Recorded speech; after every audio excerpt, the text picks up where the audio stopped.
How to update YouTube on Android device. Hello everyone and welcome back to our channel.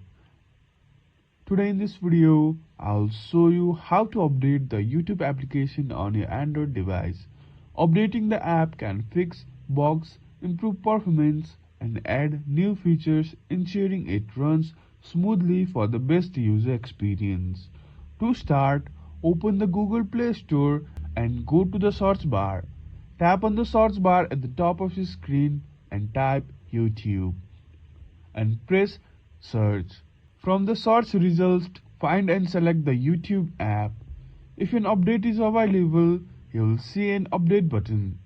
Tap this button to download and install the latest version of YouTube on your device.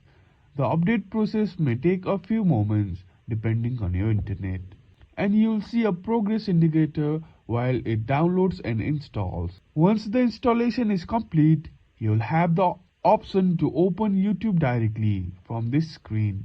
Alternatively, you can return to your home screen or app drawer to find the application. And that's it. Updating your YouTube app is quick and simple. Regular updates enhance functionality and improve security features within application. If you have any questions about this process, please let me know in the comment section below. If this video was helpful, please give this video a thumbs up and subscribe to our channel for more tutorial videos like this. Thank you for watching and we will see you again in the next video.